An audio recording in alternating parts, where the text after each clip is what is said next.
मेरे मित्रों ने मुझे पूछने के लिए कहा कि सर से पूछना कि भारत टोल मुक्त कब होगा। देखिए अभी तो लगभग इतना सस्ता कर दिया, अभी हम 80 किलोमीटर की स्पीड से आप चले जाओगे, 1 साल में हम तब टोल बदल रहे हैं। टोल ही नहीं रहेगा, आपके नंबर प्लेट का और हमारे फास्टैग का फ़ोटो निकल जाएगा, आप जहाँ से एंट्री करोगे और जहाँ से निकले उतने डिस्टेंस का टोल आपके बैंक अकाउंट से हमारे पास जमा हो जाएगा।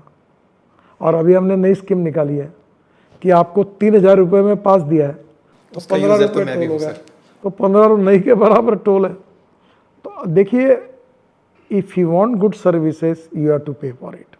मैं एक चैनल के कार्यक्रम में गया था, एक 5 स्टार होटल में, तो उन्होंने मुझे कहा कि टोल कब खत्म होगा। मैंने बोला if you want good services you have to pay for it. तुम क्यों पड़े 5 स्टार होटल में क्यों कार्यक्रम ले रहे हो?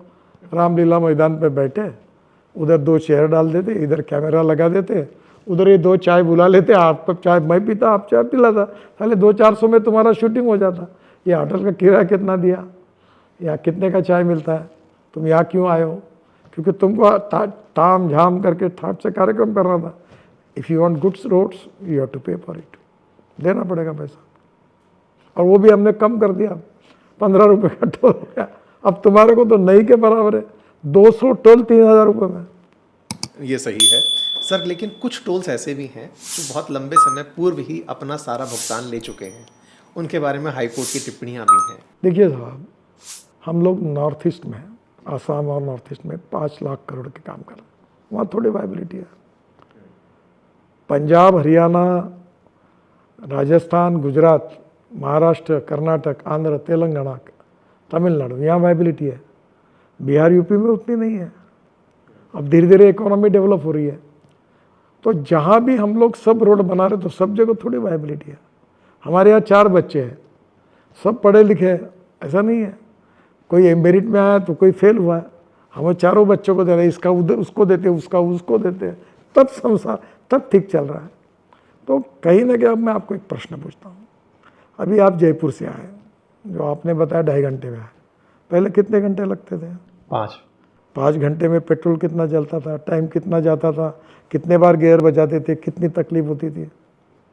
अब आपका पेट्रोल ही 300-400-500 रुपये का बचा है, 600 रुपये का, तो उसके बदले में हमको 200-300 रुपये टोल दिया तो भी 300 का फ़ायदा है।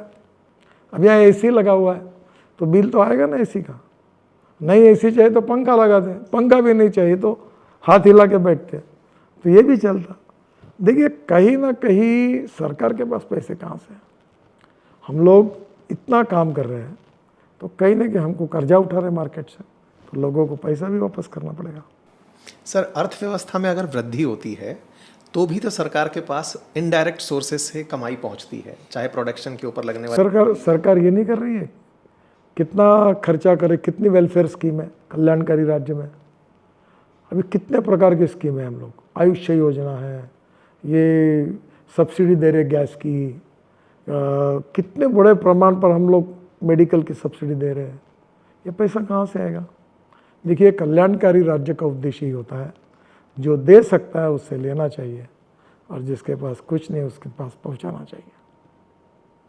तो जो दे सकता है उससे तो लेना ही चाहिए। आप मुझे बताइए, आप गाड़ी लेते समय सस्ती है करके नहीं लेते, आपको AC भी चाहिए, ऐसी गाड़ी चाहिए, बढ़िया BMW, मर्सिडीज चाहिए। जब अच्छी गाड़ी है तो ज़्यादा पेमेंट करना पड़ेगा, फिर थोड़ा पैसा है तो फिर बाकी दूसरी गाड़ी है, और एकदम लेना है तो सेकंड हैंड गाड़ी खरीद करो। बहुत प्रैक्टिकल आंसर है सर।